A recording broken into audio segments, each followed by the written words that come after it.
Hi, KY Chia here at your service. Today I want to share with you a story of my brother Chia Kok Hin alias Chia Man Ching. I have only one brother. He passed away in 2017, aged 73. Few months after the fall, I was outstation. I had to rush back. Okay. I'll tell you a story about him, how we grew up in Tele Anson, now Tele Intan, Iraq. We were from the same school, 2 years older than me. We had many escapades, adventures together during weekends and school holidays. No money, nowhere to go. Tele Intan, Tele Anson, surrounded by water. Where else?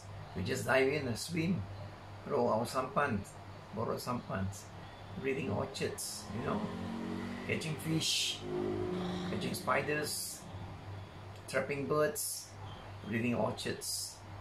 Sometimes involved in little fights, kids stuff, kids things, alright? We even did many things, especially during the one day, during the fruiting season of durian. We would form a line and they put durians in the basket. When the boats come in full of durians, one day a durian fell in and my brother just jumped in, with propellers, running at full speed. He was swimming for that silly durian. He had many adventures when he was small. Many times, accidents, he fell from a tree. He was sitting on a branch, the branch just broke. But they landed softly, but sailing down, because the big leaves, it was about 20 feet, He just came up. He was clinging to the branch, big leaves, and came up with the green. And one day he tried to swim across the river at Durian Patang. That was when he was maybe 14 years old. Halfway, he had to shout for help. Luckily, friends were in the sampan, threw him a line, a long pole, and he was safe. There were 2 occasions. Okay, after Form 5, he left town to work in Taiping as a conductor in a rubber estate. From then on, there was no looking back. It was rubber. We got cadet manager with Guthrie for a while, and then served in many estates. Selama Estate, Kuala Kubu Estate, Pentong. And the last place he served was Sriwijaya, where he started his oil palm planting. So he was an expert in both fields, rubber and oil palm. It was during the time in 2002 that he contracted the dreaded disease, leukemia.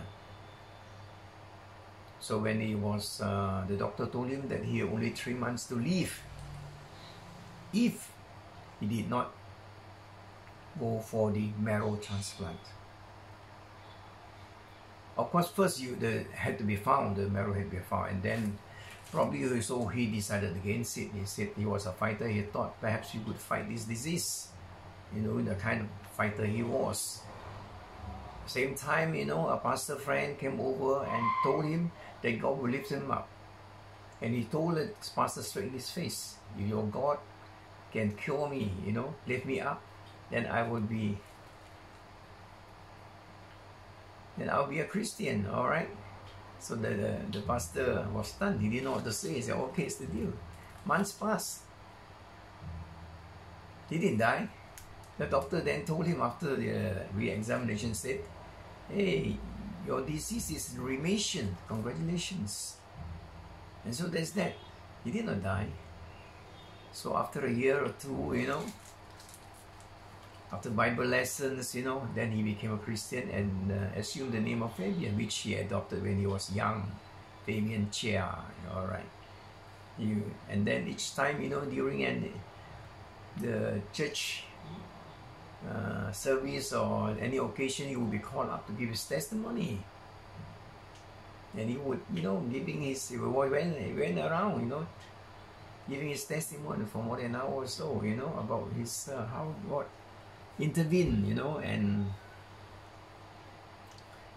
save him, you know, all right, and preserve him to tell his story. Okay, that is that. Of course, he died from a different cause. He fell, all right, and a few months after that, he just passed on, age 73. He was a fighter, you know. At one time also, he was involved in a very nasty accident where he was crashed his motorbike BSA into a stream, landed on a rock, and a twig, you know, went through his lip and not through his throat. He was lucky, and he staggered and stumbled to the hospital, drenched in blood. So he had many mishaps, and he survived. And even the last battle, he was a survivor. You know, his cancer, he survived. And he was very healthy, more than 15 years. All right. So he was that kind of a fighter. He survived by 3 children. That is 2 daughters, one in France and the other one in Holland, and a son who is with the family, and the wife. They're doing very well. He was a beautiful companion. He was a good father. In that he has become a beautiful memory. So there's a short story about my brother. So rest in peace, my brother. We shall meet again on that beautiful shore. Thanks for watching. Bye bye.